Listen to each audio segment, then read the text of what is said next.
Welcome, viewers, to the FOB Equestria podcast, the official podcast of Forward Operating Base Equestria. I am your usual host, Spangle, and we have with us this week Scarlett, Michelle, and Brony Joe. Please introduce yourself in that order, so we have some order for a change.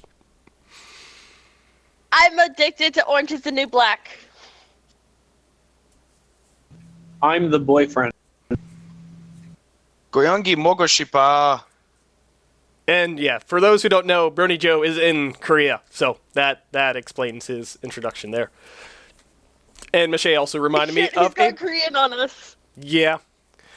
And Michelle reminded me of just The Boyfriend is the name of a play I was a part of back in my high school days, so memory lane instantly triggered at the beginning of a podcast. But we're not going to go down that. Warning. Huh? Trigger warning? Trigger warning. Take a trip down memory lane. So, first of all, I do want to address the fact that the podcast has been somewhat irregular. There's been some comments on this.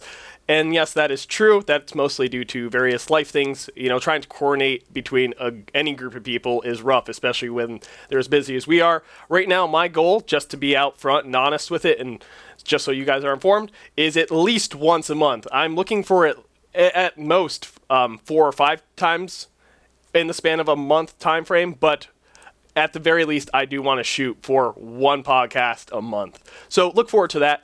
And also, someone made a comment about the drop in audio quality when it comes to my voice. Someone specifically commented on, move the mic further away from your face. We don't want to hear everything. That's a bit rough right now. So for those who have noticed the changes in audio quality, the podcast has gone from, kind of mediocre to pretty impressive, and that also depends on what microphone I'm using. Unfortunately, right now, I was hoping to have set up for this podcast my studio microphone. I couldn't have that set up prepared, so I am using a headset just like I've been using in the past few videos. So I do want to apologize up front, but put it out there that we are striving to improve it. However, I cannot really move the microphone further from my face. It is on my head. So apologies to that, and I am doing what I can to mitigate that.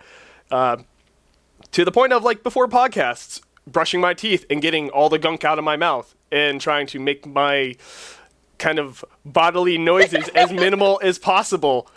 And so I am taking measures, and I'm doing what I can with what I got. You know, military teaches that sort of thing.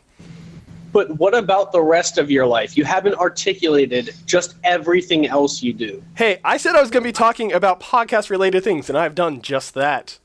Things relevant to the podcast. Yeah, and you've also now given us a play-by-play of your life, a little bit. I am working on my rambling problem, and anyone who has known me for an extended period of time knows I have improved. However, there is still a long way to go on it, so... I think every single podcast we've ever done, you've been like, sorry, we missed one. You are officially the FOB Canadian. You're sorry about everything. Hey, Sorry. I have grounds for that, as my grandfather was 100% Canadian. He came over across the border on a green card, got his citizenship, so there is grounds for that, to be sure. So that explains it. But Please tell me he was a Royal Canadian kilted yaxman. He was a French-Canadian logger, so he actually did go out into the woods and cut down trees. He was a lumberjack. He was a real Canadian now. He was missing several of his fingers from logging accidents with chainsaws and axes. He's like as French-Canadian as it gets. It is ridiculous. He's a true-blooded Canadian. Yes, he was. But, again, let's get on to things. I do want to put out there that at the end of this podcast, we will be talking about the most recent episode. I know we've missed a couple episodes from Season 5, but we will be talking about Main Attraction. The name escaped me there for a second. And so anyone who wants to avoid spoilers for that, just know it is coming at the end of the podcast, and we will definitely let you know when we're about to talk about it. So you can stop the video there when the time comes, but going right into the first of suggested topics, unfortunately Scarlett won't be able to contribute much on this one, but someone asked, as a fellow military member and Brony, what do you think about the Syria, and what do you think about the Syrian events and some of the things ISIS is doing. Just wondering, or Daesh is some of the the foreign people refer to them as, whatever you Can I want to call make a them. comment really quickly? Sure. Fuck ISIS! Yes, I think that is a sentiment shared by many, especially after the recent happenings in France. But they're just saying, just wondering, since I'll most likely be deploying over there, if it hits the fan. Just curious, signed, Just a Curious Security Forces Defender. So, I don't know if I want to lead off on this. Joe, Michelle, do you guys have any thoughts on that subject? I got you. I don't think anything is going to happen under this current administration. I'm waiting for the next president to see what things are going to look like, because right now, Mr. President Obama has not proven himself as a capable and be willing to do anything about ISIS. We've been bombing them for years, and That was not politically motivated at all. things have only gotten worse. So, you know, Okay, I don't care. I don't care if he was on the Republican or Democratic ticket. I No. wanted to see something good happen, and nothing's. Can we really please not turn this into freaking conservative news central? Honestly, I didn't really like the subject matter from like the very get-go because it's so politically charged. And It is. It when is. people's lives have been ended over this, you know, I really don't think it's a good topic at all. I think there's some Let's wisdom in talk that. about, yeah. We can move on to the next I'm subject. not going to give my opinion on that period, and I suggest that nobody else do it. If anything, I just say doing security forces over there, you know, it's really not as bad as you might think. And I think that's what they were really going for with that sort of question, is for something to basically speak on it relevant to their particular situation. And I think Joe brought up a good point. At the moment, the U.S. foreign policy is a bit reluctant to put boots on the ground over there, and that may or may not change in the future. We'll see. It does depend a lot on who is in charge. And at the same time, security forces, a lot of the time, you are fairly well secure.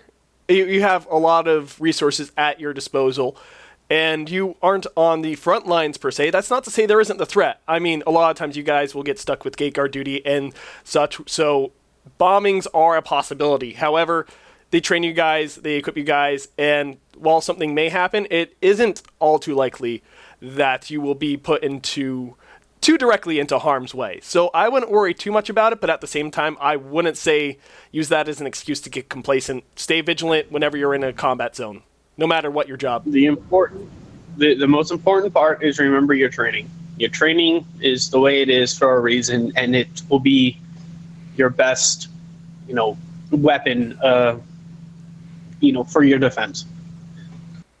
Yes, absolutely. Now moving on to As security forces, just watch out for the V-bids and psychos who get hopped up on freaking dope who try to bum rush a gate. Yeah. I mean, things will happen.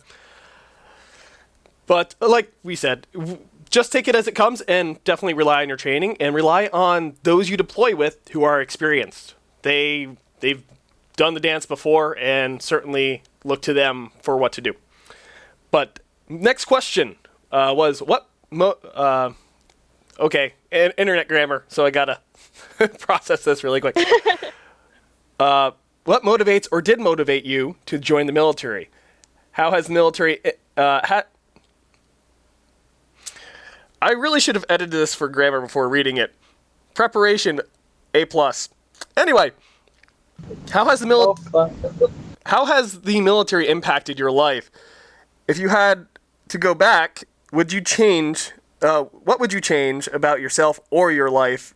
Basically asking, would you do anything differently, either decision-wise or kind of attitude-wise, and kind of just asking why you got in the military, how it's affected your life, and if you could, would you do it all over again the same way, or would you do it differently? I joined the Air Force. Hooah, air power! Hoorah, Semper Fi, proud Then Marine. you wouldn't have been able to meet me.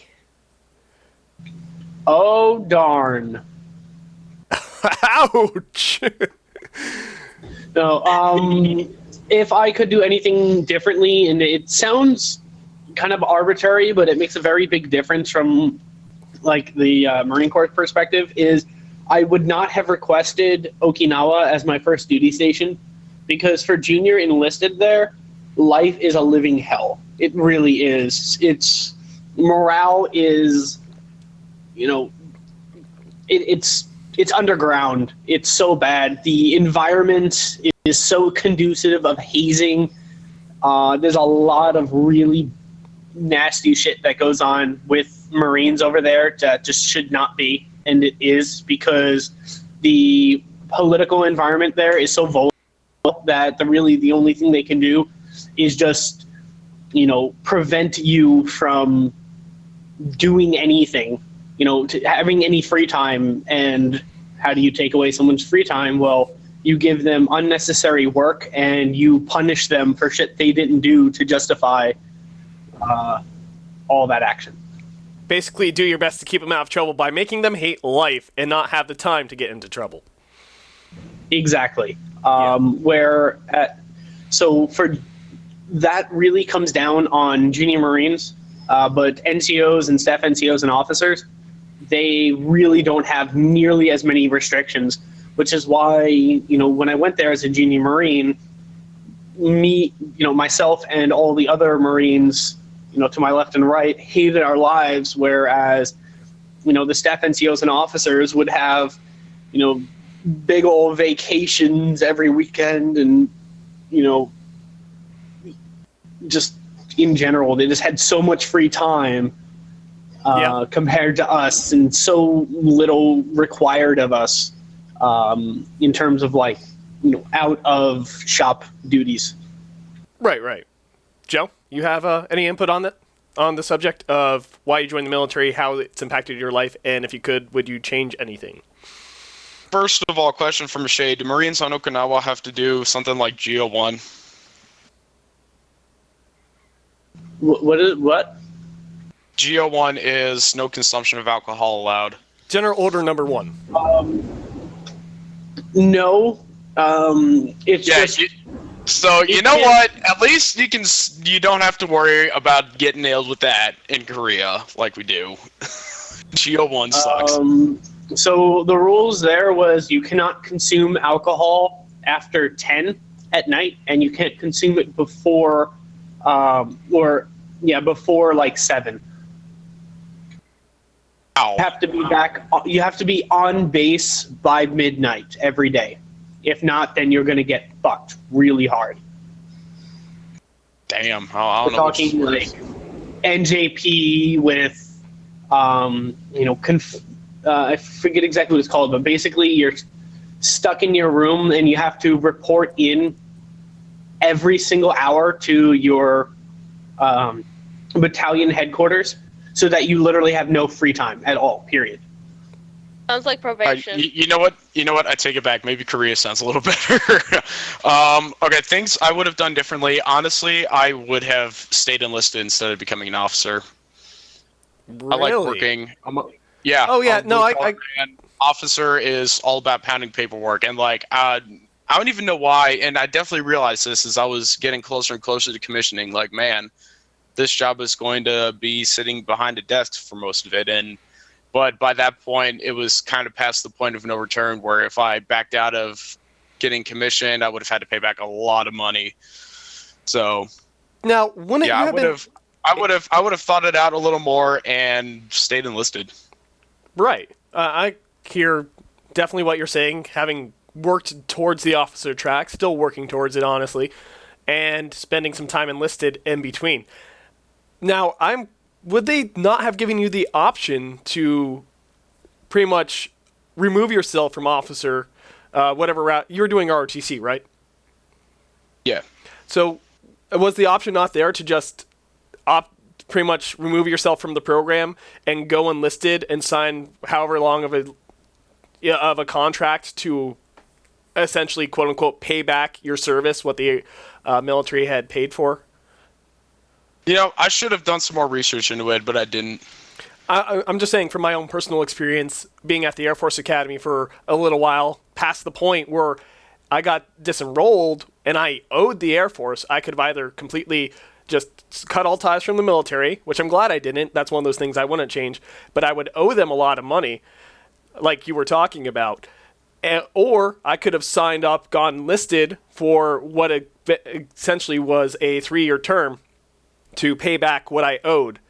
And so I obviously chose that. I still want to serve. Talking about my motivation for joining the military, there were a lot. I mean, it was no one particular thing, but certainly a strong factor was just my desire to serve. I mean, being a patriotic kind of person, maybe some people would argue brainwashed, but, you know, whatever. Not to mention good benefits, kind of a sense of purpose. And, I mean, and let's be honest, I want to fly. And I'm still trying for officer pilot slot. And even if I don't get that, I don't know. Something about the Air Force just fits right with me. So glad I joined. Yeah, for sure. In my future, I definitely want to change jobs. Right now, I'm in the Air Defense Artillery, but it's not really where I want to see myself for the rest of my career. So maybe even change to a different branch, like transfer into the Air Force. I've even been thinking about the Coast Guard, because who wouldn't want to ride around in a boat with freaking 50 cals and M240s shooting up drug smugglers in the Gulf of Mexico? Yeah, I mean, that's badass. People give a lot of flack. I mean, and when I say people, I mean other service members in other branches give a lot of flack to the Coast Guard. That's no secret to military members. But the Coast Guard kind of has a good gig going, honestly. And if people can just get past their sort of ego and embarrassment possibly associated with that, just because, you know, this Coast Guard, people call them puddle jumpers and just making little cracks here and there at the Coast Guard's expense. But, I mean, as long as that doesn't bother you, and honestly, it shouldn't, yeah, Coast Guard is a good gig if it's something you want to do. Yeah, well, like when you're in the Coast Guard, you're pretty much doing one of two things. You're either shooting up drug smugglers or you're rescuing people from sinking boats out of helicopters. Either one is pretty damn badass. Or you also get to yell at people who are doing illegal things, like drinking and boating. Yeah. Yeah, I mean, Coast Guard, good gig, certainly. I won't knock it. I mean, DJ Tetsuo, some people within the fandom are certainly familiar with him. A top-notch performer, for sure, was in the Coast Guard. So he did his time there, for sure. Fellow military brony, pretty awesome guy to hang around with if you ever get the chance, if you find that yourself in that circle. But definitely... Oh, go ahead, Scarlett. A buddy of mine in military bronies group is Coast Guard. Some people actually kind of know him. He's like one of the only Coast Guard military bronies on that page. Azimuth. Nice. Very nice. And I will say, okay, so while we're on this topic before going on to the next one, there are kind of primary reasons people join the military. One of them is out of patriotic kind of service, kind of that desire to serve. Another is out of family tradition, you know, kind of people, my dad, my dad's dad, and my dad's dad's dad were all military, so I'm just carrying on the family tradition. Some people join it because it's a job. They didn't really know what they wanted to do out of high school or at a certain point in their life, and they were just like, yeah, I could use military benefits and pay. I mean, I need to make money, and the military's there. And then other people join it for the benefits. I mean, there are tons of benefits out there for those who serve. GI Bill. GI Bill, for certain, one of the biggest ones. And there are other dang-ass GI Bill dough. Yep. That the GI Bill, like, even all the people who, like, talk up the GI Bill, like, it's really, really wonderful and everything, I really don't think that people understand just how wonderful the GI Bill is. Like, people underestimate. So, for one, you get a 4-year degree completely free. Pretty much. 4-year degree for free. You get a $1,000 per year book stipend.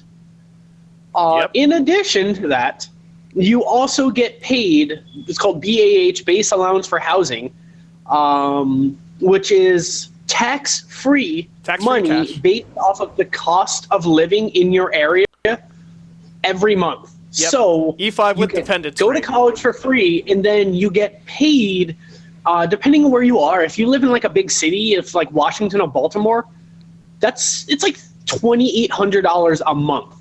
Not quite If that you're in high like small some town areas. USA, it's like $1,200-1,300. If you're kind of in like suburban areas, it's between like $1,800 and $2,000.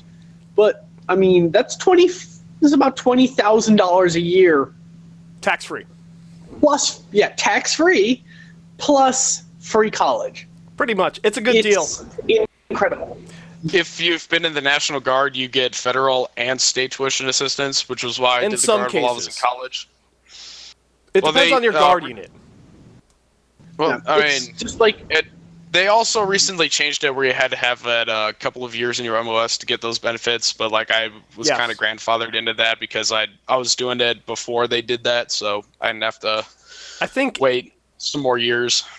in order to get 100% GI Bill benefits, and there are varying degrees of GI Bill benefits, putting that out there, for the Air Force, you have to have a minimum 3 years active duty service. I don't know what that equates to for Guard, but I will say with Maryland Air National Guard. Sorry, go ahead. if I understand correctly, it's kind of prorated. It's not like a specific prorate, but like I think if you're in for at least 30 days, you get 10%, and it jumps up from there, maxing out at full GI Bill benefits at 3 years. Yeah, that sounds right.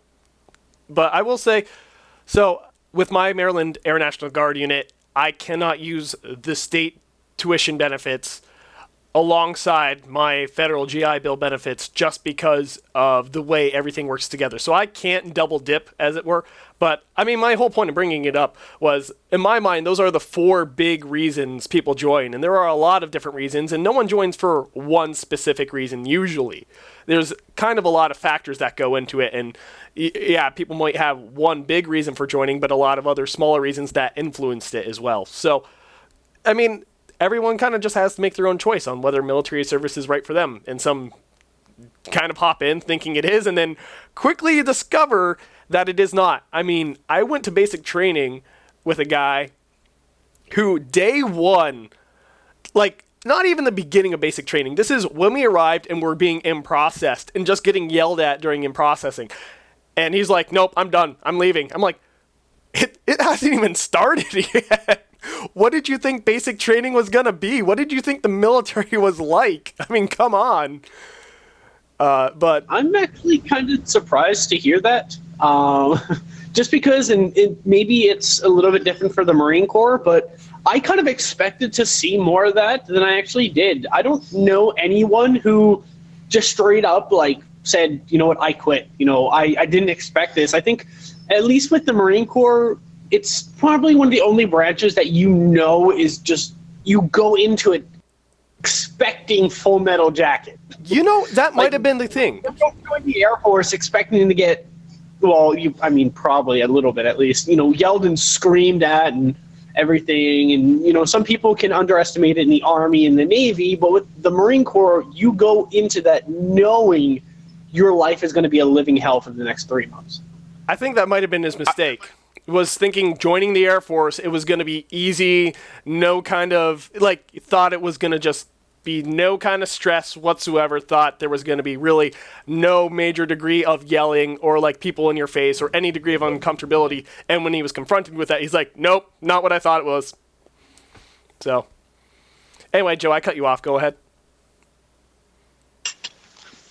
I've seen people get put on suicide watch, not even after getting out of reception. It's just I hope you get kicked out because I don't want you to be in the same branch as me. Fair enough. I certainly can share that mentality. I come across people in the service, either in training situations, whether it be initial training or training throughout the service, or just interacting with people as part of my career, coming across different service members and thinking, I really hope you get out of the military because I don't want you in my military. You are not. I kind of wish Tweak was here to be oh yes, he would be perfect. Unfortunately, because he's been the drill sergeant, he knows what the fuck goes down. He's been on both sides. Absolutely. So you're right. Tweak would have a lot of input on this and probably be able to speak to it a lot more, because most of us have only gone through basic training once here, gone through boot, and having been one of the people who went through it, then was in charge of running it and seen so many different cases. You're right. He could speak to this way better than any of us could individually. But I would have to say, if I could go back and change anything, I wouldn't, because I went into the military kind of thinking I knew who I was and that I wasn't going to change. Like, I thought I had a good head on my shoulders before joining the military, and I thought, I kind of had who I was all figured out. But a lot of what I experienced in the military kind of has really helped to grow and mature me and helped me realize how wrong I was. And so even the bad things, the quote-unquote bad things that have happened, have really just helped to make me a better person. So I wouldn't really change any of it. Any other final thoughts before we head on to the next subject? Did I lose connection? Can everyone still hear me? Because that was uncharacteristic. Yes, all quiet on the Western Front. Okay. That was a little... I mean, I can't really say anything because I didn't say anything, so... Right. No, it's just for a second there, when I saw no one's green box lit up, I'm like, did I lose connection? I wanted to verify we still had this thing going. Get on with it. So next suggested topic was about bullying being talked about in MLP, because there have been anti-bullying episodes. And this one person feeling that they've sugarcoated it by having the bullies almost always kind of acknowledge the error of their ways and apologize, and then get, all buddy-buddy and have their apologies accepted. And I honestly understand where they're coming from on that, saying, yeah, that seems a bit sugar-coated, but at the same time, I feel it's sending a good message. But continuing, they ask, how would we feel about an episode that combines the anti-bullying message with the don't judge a book by its cover message from Bridal Gossip? Honestly, I'm not quite sure where they're going, but you guys might understand. Personally, they say they would welcome an episode like that with open arms, especially if it focused on a pony with a disability. The submitter is legally blind, and it bothers them that there haven't really been any characters with special needs worth mentioning, per se. The closest thing they say that was included was when Rainbow Dash's wings were messed up by the poison joke and Bridal Gossip. So I don't know if you would agree with that, but do you have any thoughts on that sort of subject of bullying and including kind of maybe a tougher kind of message or lesson? Silence? That's okay. Here's what I'll say about bullying, and I especially saw this in the Crusaders of the Lost Mark episode, the stuff with Diamond Tiara and her mom. I was pretty disappointed with how sugarcoaty they made that, her relationship with her mother. I was really hoping to see, after she confronts her mom and tells her off, I was really hoping to see her mom, still be abusive mother. But which is what that stuff is like in real life. Right. I think it was kind of Nancy Pantsy weak sauce, because it wasn't realistic. So, I guess my 2 cents, in my constant, always contrast Joe, is I think it's a kid show. So simplify it. Don't make it too real to life. At the end of the day, though, I think it's a kid show, and they really, when a kid is watching TV, I don't think they necessarily want constantly to be reminded of all the crap that goes on in their life. I think in the same way that a lot of people, they just want to watch nice shows. They don't want to watch violent things, because this is supposed to be an escape for kids. It's supposed to be kind of like their mental safe place where they can overcome these problems and not just have to deal with it. It's we're trying to, or they're trying to instill the message in kids that, things can get better. Things will get better. You just have to keep trying. Bullies do grow up, and they do learn to be kind and do. things like that. Remember the target demographic for this show is still 5 to 8-year-olds. To have an abusive mother who just continues to be abusive in a not satirical fashion, I think is a bit, too old for what they're going for. A bit too real. Yes, they're kids. Domestic violence should not be on the, laundry list of topics that we need to cover in a freaking show about magical horses. That's my reason. It's at the end of the day, that's one of the things that keeps me watching the show. Is I always tell myself, you get what you pay for. This is a cartoon geared for little kids. If you want something darker that'll fulfill my adult tastes, I'll go watch something else. Precisely. Fair enough. And I think that's a really good point. And I think it is fair that this person brings up the subject that they have sugar-coated it, which I don't hear any of us arguing against that. I mean, it's pretty apparent. And at the same time, people don't change that quickly in real life. But as we pointed out, they kind of have to simplify it for the sake of keeping the show moving forward, for one, but also because of the target demographic in mind. So kind of have to put things on the fast track when it comes to certain subjects, just to get the message out. The other thing that I kind of wanted to address, and I'm sorry, did I just cut you off, Spangle? No, I just wanted to finish that one thought, but you're 100% good to go right now.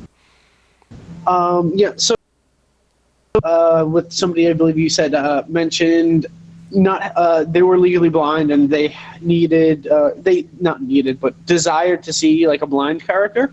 Well, more disabled, more characters with disabilities on the show, kind of having a bit of a representation and possibly working that into a disabled character being bullied for their disability.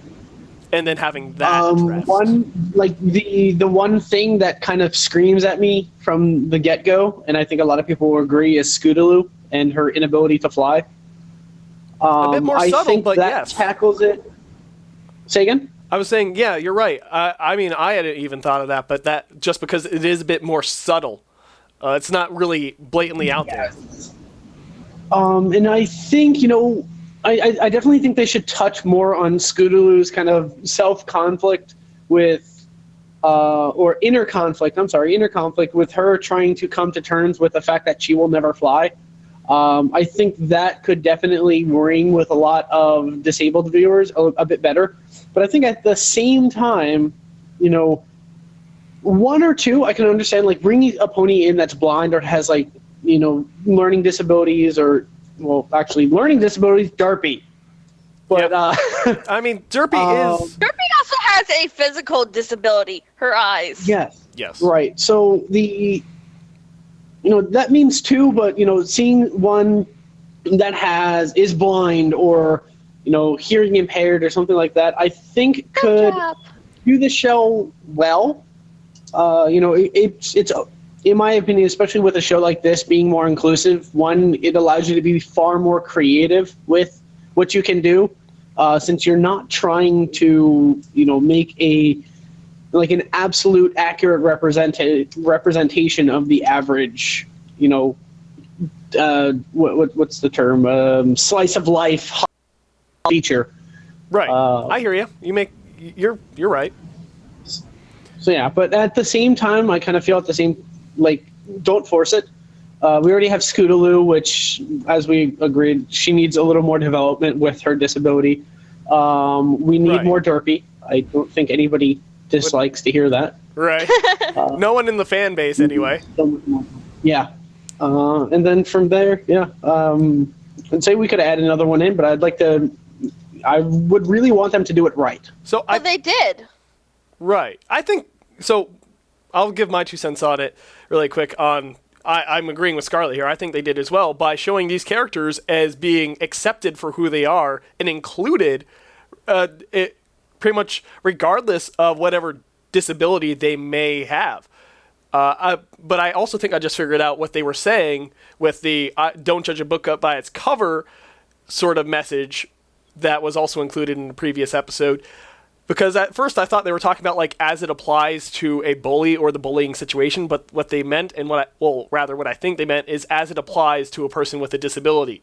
Because I think a lot of the times, and I'm pretty sure this person has experienced it, when people see a person with a disability, a lot of the times they have a hard time seeing past that disability. They see them as the disability, and kind of not judging a person with a disability by what their limitations may be, and looking past that and seeing them for who they are as a person and what they have to contribute, and including them for who they are. So I think that's what they're going for with that, kind of combining those messages. But Scarlett, did you have something to add on that? On this subject as a whole. I wasn't saying on my particular thought. Oh, yeah, no. And what you were saying, you also got to realize there are people with that you can't see. I mean, for one, I have a disability. I have scoliosis and had to have spinal surgery. Yeah, you're right. And being the kid who was bullied a lot in school, it happens. And I think if they had an episode, because I knew little kids who had, like, missed a hand or an arm, and they were bullied for it. And I think in a way it would just, show them that, hey, there are people who care about you and who are willing to support you. So I think it wouldn't be too dangerous of territory for the writers to possibly put a new spin on the bullying message by making it a bullying message related to someone with a disability in some way, just to kind of further develop that message they've already established and maybe make it a little less sugar-coated. Yeah. Honestly, as Kat had mentioned, or piggybacking on that, I should say, it would be really, really nice to have another episode, of them trying to get over their disabilities and just showing that everyone has support for them. To send the message to kids, there are people that love you despite your disabilities, your handicaps. And, there's always there's something a little bit wrong with everyone. That is true. So, yeah. I mean, like, 100%. I'm not the... Oh, sorry, Spangle. No, I was just agreeing with Michelle. Go ahead. Oh, and I was going to say, like, in the FOB, I'm not the only one. We have a member named Luna who is missing a hand. She was sad. And I think, in a way, the writers should have... it doesn't have to be quite like that, but, Right. But I was also going to say, there was another pony with a disability. It was in the Traja episode. There was a pony with a wheelchair. I know who exactly you're talking about. And that was actually a fan OC, if I recall the story correctly, included into the show. I don't remember the whole story behind it, but I do know that the fan who created the OC was in a wheelchair or had some sort of walking disability. And that was his OC, kind of his representation of himself within the community. And somehow his story, like I said, I don't remember the details, so I'm sorry. But his story had made its way to the writers, and they were able to include his OC in the show, giving that representation. I think also, just want to add... sorry, go ahead. I was going to say, I think that was actually a little... They put that in for Michael. Possibly. It happened around that time, too. Mm-hmm. Yeah, I was also going to say another example. Screw Loose. Screw Loose, for sure. One of the mentally unstable ponies who thinks they're a dog. Actually, bark! What's the song? There was an older Brony community song around that character, and it's... I'm sorry, it escapes me right now. But it's a very good one. And if I remember it, I will put a link in the description below this video for anyone who's curious what I'm thinking about. And unfortunately, if I don't remember, I can't do that. But, it doesn't hurt to look just to see if it comes to me. And if it's not there, I'm sorry for being a tease. But, Brony, Joe, you have anything else to contribute on this subject? Nah. Nah. Everyone else said their piece on this subject. Yes. Yes. Michelle, is that a yes as well? That's a yes. Yes. So, next suggested topic is Oh, yes. someone wanted us to talk about the similarities, the possible similarities, between Princess Celestia and Aslan from the Chronicles of Narnia series. And I see where they're going with it, for sure, but I don't. Really? Okay. Anyone else not... Does anyone have any thoughts on that before I expound on where I think they're coming from? I have not seen or read Chronicles of Narnia, so I have no input.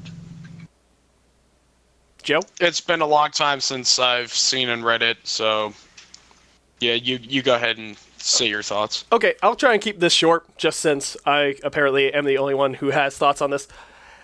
I get where he's going, because Princess Celestia and Aslan both are kind of hands-off mentors, in a way of speaking. They kind of guide those who are their students, or just, like, whatever you want to call them, and let them make their own decisions and allow them to forge their own path while trying to help them make the right decisions along the way, while really trying not to hinder that by just being the person who solves all the problems. And so I kind of get where they're going, and at the same time, they're both very warm, parental characters, very caring, and just pretty soft-spoken until they're put in a corner. And at the same time, in both the series, in both My Little Pony and The Chronicles of Narnia, they both had their moments where they were, quote-unquote, defeated, although in very different capacities. I will put that disclaimer out there. So I definitely would agree, at least in part, that there are similarities between the two characters. Are they direct correlations to one another? I would say no. But, Scarlett, are you familiar with both series? Vaguely familiar. Okay, because I wasn't sure. It sounded like you might have had something to say earlier, if maybe I had explained where I thought they were coming from, but I guess not. Oh, because the little no. If you heard me make a little noise, our artist for December just sent me the coloration of the picture I showed. Ah, okay, got it. I know exactly what you're talking about. It will be on Staff Ship Saturday or whatever day it's uploaded. It's supposed to be Saturday. I don't follow Facebook enough to know if it's if it holds true to It's that. Bob Chip Saturday, yes. Okay. You will all be able to see that on the Facebook page when it uploads. So, yeah, that will be enjoyed by all. Now, Huh? What ship are we talking about? A ship for December. Oh. The artist is sending me pictures right now, and oh my gosh. Thank God, I can hardly wait. I don't buy your enthusiasm, Joe. Now, That's because I'm not enthusiastic. I think the staff ship is retarded. aw, no love. Wait, am I still allowed to say that? I think the staff ship is exceptionally individualized. Yeah, I mean, it's just people having fun. It is what it is, man. I really don't hate all too much. The only reason I do anything is just for the fun of it at this point. But Shipping sinks friendships. it can. That's my stand. It can if not handled appropriately, and whether or not it's a gray area for sure. But I'm next just gonna topic. say this. I can't wait till Joe sees the one for January who I shipped him with. Oh Lord. Moving forward, the next Take it down. The next suggested topic was, could equestrian society work? And I'm gonna No. A world where horses run everything. Yeah. Yeah, no. Absolutely not. 99999. I think they're more talking about the principles behind how everything runs in Equestria, much less about magical ponies running our lives. But Well, then they should specify. specify. You know what I mean? Yes. Thank I you. do. I couldn't word. Then they should explicitly say what they mean, because otherwise that's just confusing. Well, I understood it from the very freaking statement. It's like, obviously they're not saying, well, a bunch of talking horses actually exist. No, they're talking about the political system. Yes. Oh, you silly ponies. Silly But ponies. no, it would definitely 110% not work. Mostly because the ruling, the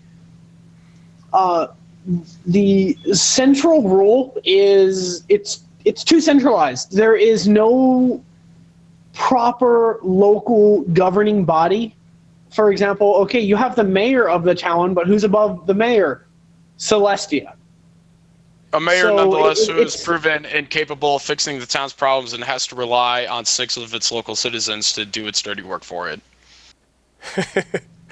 Yeah. Well, I don't think it's specifically talking about the main characters because it's, I mean, It's talking just about in its government general. structure, yeah. If we are talking about not the specially selected 6 individuals, selected specifically for the fact that the show needs a main character or characters, if you were to take, for example, a perfect example, the frickin' communist town, that is very much what would happen. Towns would go into anarchy because they're clearly not being governed well by a single, monarchy, essentially. Yeah, I agree. Even in old medieval times, there was an extremely complex system of government in order to properly rule all of its citizens. You had lords, you had counts, and just many, many different levels, so that word and leadership could be, dispersed and, I guess, implemented properly. There's not enough leadership in equestrian society to actually go on. In the real world, crime and anarchy would be the normal if equestrian society was how it was. Implemented, yeah. I think you're right. It's too simplified and too lacking in substance to really work in a real world situation for, just everyday human life. I agree wholeheartedly. Any other thoughts there, Brony Joe, Scarlett? 9. Nice. All good. All good. So I think I just completely owned that entire topic. no, that's fine. That's good. That is 100% okay. I think we're going to skip the conceivably questionable comment section because honestly, I just put that there if we wanted to talk about it, but looking at them, I don't really want to talk on those subjects. They were kind of bare for this week. Talk about the one Are you kidding me? I do. Oh, you do? I love discussing spaghetti. No, Mache is against. And I'm kind of not you feeling it. are banned from spaghetti, everything and anything. Mache eats all the spaghetti. Can't stop, won't stop. Okay, so time for that disclaimer to be put out there. We're going to start talking about the most recent episode. What is it called again? Main Attraction. Going into what we thought the episode was about. And in podcasts to come... the one I didn't see. Oh, Yes, that's what I was going to say. I thought... I haven't seen it, therefore, this will probably be my exit because spoilers suck. Okay, no, okay. Well, then should we do So the comments then? I am They both confused have- here a little bit. Let me just clarify, because I thought, I heard you say earlier, Mache, that you wanted the podcast to be a little bit later so you could watch the episode. Did I misunderstand? Or No, you completely understood, and then I got caught up watching videos on YouTube about people and having riced out cars and thinking they have 38 pounds of boost in their car. okay, and Joe, I misunderstood your Skype chat because I thought you said you watched this one and hadn't watched the Christmas one, but clearly you just meant you hadn't watched either. So, misunderstanding on my part. So, semi-fail. I understood Mache, but he just got distracted, and I didn't understand Joe because I just misread. Now, well, on the thing it says the one where Pinkie Pie knows and Scare Master, so I thought we were going to talk about those. has everyone here watched the one where Pinkie Pie knows then? Yes. Nope. But I think we already talked about that with Josh already, Spangle. We hadn't. We had not talked about the one where Pinkie Pie knows yet. Not in my recollection. It wouldn't be on the podcast topic list if we had discussed it when I was running a podcast, which I don't think there have been any recorded yet in between my podcasts. Not that I'm against that. Any FOB member can run a podcast. I'm not trying to claim monopoly on this. It's just I've been the one active recently.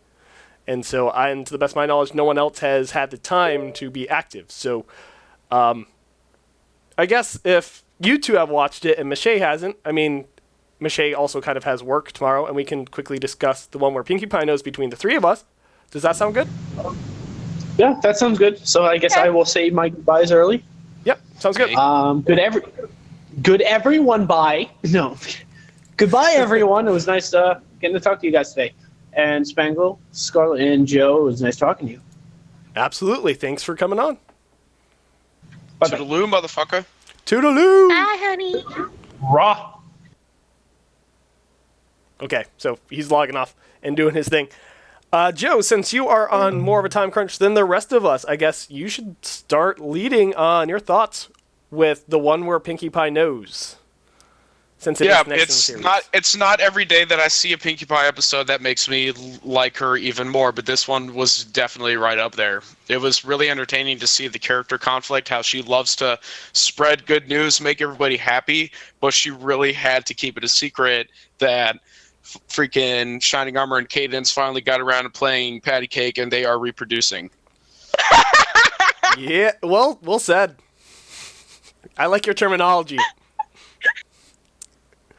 It's all about how you phrase it. That reference. Thank you. It was either that or I said she couldn't tell nobody that they fucked. But I actually understood the reference that Joe was making. I decided to keep it a little classy. What reference is that, Scarlett? What do you think I'm referencing? Framed Roger Rabbit. Very good. You get a snack. Yay. I'll take a jalapeno.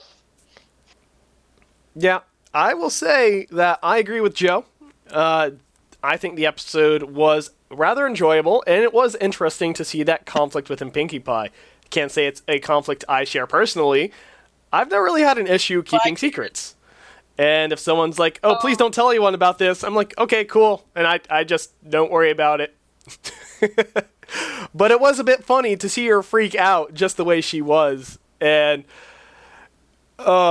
just the fact that I think one of my favorite parts of the episode, not related to Pinkie Pie, funnily enough, was with Twilight doing Shining Armor's room in the castle, and just the way he completely freaked out and nerded out about everything. It was one of the most adorable Shining Armor moments in the series thus far. And he hasn't had many, so I guess that's not too hard. But, yeah. Anyway, Scarlett, you have something to say? Oh, I was going to say, with having to keep a secret, I recently, before it actually got spoiled, did have a little bit of conflict with my sister, and I decided, we're going to surprise our mom with my sister coming up from Florida for Thanksgiving. And, yeah, and then my brother-in-law went and spoiled that. Sad face. Some people just can't tell a secret. I mean, keep a secret. Well, not only that, they kind of also had to let the cat out of the bag. Ha, ha, ha. Because my mom is keeping another one of the grandkids, and they didn't want conflict between my two nieces. I can understand when there is reasonable cause for spoiling a surprise early, when there are legitimate concerns involved and plans have to be made appropriately and people need to be prepared for what is coming their way. But I will say that this episode was pretty funny just to see Pinkie Pie on the reverse end of the secret keeping game, because more often than not, when secrets are being kept in the show, it's, Pinkie Pie swear, and Pinkie Pie's the one like, you better not tell, and keeping everyone kind of cross almost my heart and hope to fly, stick a cupcake in my eye. She's almost like the secret mafia, and to see her just on the reverse end of that and kind of getting a taste of her own medicine it was certainly an entertaining episode. That is for sure. But any other thoughts? Kind of funny because Go I ahead, just Scarlett. thought Yeah, absolutely. it's kind of funny because last time it was Twilight having to keep the secret, and now Pinkie Pie was the one having to keep the secret from Twilight. Well, she wasn't And keeping a anyone secret. in that case. And it is funny because in this case, it was a legitimate secret when before it really kind of wasn't. And there aren't exact parallels between the two scenarios, but still, it was fun to see. Spike having a crush on Rarity was as much of a secret as Scarlett and Michelle going out. Oh, shut the fuck up. Pretty much. Can't stop, won't stop. The FOB jokes, for sure. I thought that was like the quote-unquote secret in the episode, but wasn't another secret, like wasn't the real secret in the Twilight episode about not telling Rarity and Fluttershy, like... And Fluttershy. Yeah, it was keeping secrets that Rarity and Fluttershy had asked her to keep when it came to the whole fashion deal, and that neither of them were really happy with the situation, but they didn't want to disappoint the other. But Twilight knew that if they just talked it out, yeah, that was the situation there. So it wasn't quite And then Pinkie the same. kept fucking, don't you fucking tell. But here's the thing. Forever! Forever! The thing is, Twilight was being a buffer. I mean, yes, there was secrets, but when it's kind of, they're both in an agreement, I feel like it's okay to talk to. Yeah, be a mediator of sorts. I agree. And in this case, it was just a surprise, which it was funny how... I liked how the show writers kind of teased it here and there when Pinkie Pie was just, like, about ready to crack. And then just because it seemed like there wasn't anything else that could help stop her from telling the secret, and then, like, something would come in at the last minute that would save her. So I thought it was just fun. Bear. Yep. I thought it was just fun writing and enjoyable episode, and certainly I think Season 5 in general has been pretty good so far. I mean, there's certainly a lot of episodes between the one where Pinkie Pie knows now and Main Attraction where we'll have topics covered for a good while, I guess, and when it comes to episode discussion for podcasts, but hopefully we can get to them in a somewhat expedient manner. But any other thoughts on the episode? I mean, this is pretty much our last topic. If we're all good, we can wrap this up and go on our merry ways. Well, I was going to say, if we wanted to, we could do the comments with just you and me. Like I said, I don't really... I mean, we could address it, because but there is just... Well, because there's one that is just directed to us. it is. At least one of them. Can we at least do the Hitman one? The Hitman one. Okay. Because it's more spaghetti than Italy. For Joe, just because Joe is here and he is such a rare treat to have on the podcast because time differences. He's in Korea. I mean, it's hard. Stop it, you. We will do this one. Stop it. This one. And Eric, can I read it? Can I read it out? go ahead. Go ahead. Okay. Floor is yours. Excuse me, I know this might sound like a little something, but I too a military brony, only I am a Hitman fan combined with MLP and MGS, but I just want you to be notified by me that I am a military brony, but I am also an assassin, and you are no target. I'm waiting. What the fuck? That is word for word the comment. And Okay, Joe's right. please link me to this fucking comment. Joe is right. That is a lot of spaghetti. And there is a reason Cold spaghetti. And as we discussed when I formed the conceivably questionable comments section of the podcast, there is a very good reason why I decided to have an anonymity associated with it, just because, good or bad, I really didn't want to be calling people out and naming names, even if they are internet names. I didn't want to be that perceived as the being mean or a bully, in a sense. So, Especially when they're an assassin. Or, excuse me, when they are a assassin. so yeah, for sure. What the fuck? reading this comment and just like, what the fuck? Yeah. And, okay. Somebody forgot to take his internet away. Oh my god, this is like something South Park would do. I'm not sure if legitimate, like, trying to be intimidating or, like, trying to be cool, or, like, 100% troll just trying to create spaghetti for the sake of creating spaghetti. I don't know what this person is trying to achieve. But it could... If it's fucking up my mind, he did it. Yeah. Well done, you broke Scarlet. Although, if you know how to, it isn't that difficult. It's not. Single. And I guess just to address another quick question that was put in the comments, someone asked if they can use... They didn't specify a person, they just said, can I use you in a fan fiction? They say it's not a clop, it's a warfic, an MLP fanfic. It's not just warfic, it's a freaking warfic, bro. And then they say, so can I use you in a fanfic? Please, please, please. And as far as... Depends on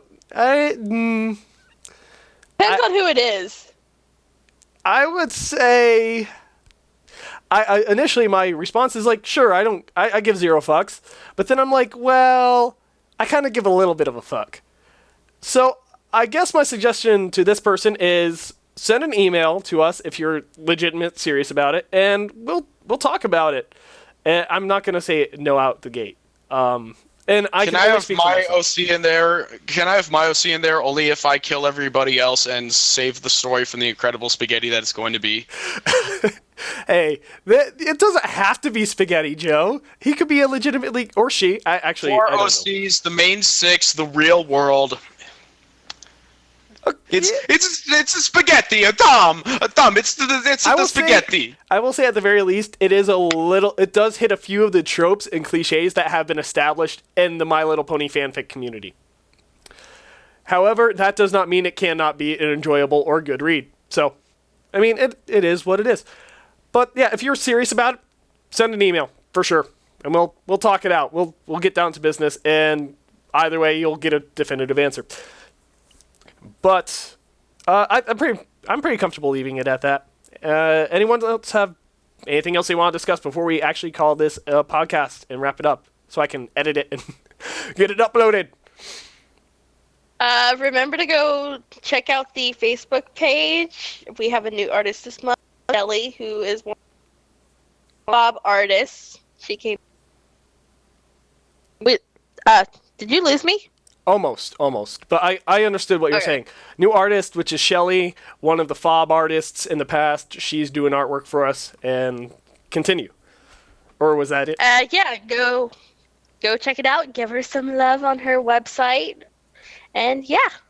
There will always be links to artists featured on the FOB Equestria Facebook page.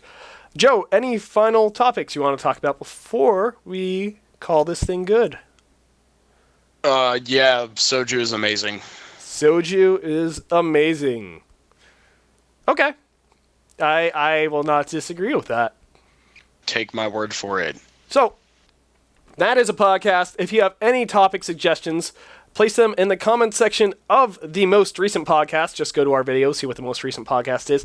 Or, more effectively, and more guaranteed to actually get seen and read, is send us an email with the subject line podcast to our email. That will be in the description below. And let us know. We can't promise we will do your podcast topic. I mean, I think that pretty much goes without saying. But we'll definitely consider it. And it helps us out. Gives us things to talk about like you saw during this podcast. So just thank you in advance if you do decide to submit a subject, whether or not we discuss it. But I think that just about wraps everything up. So Scarlett, Joe, say your goodbyes.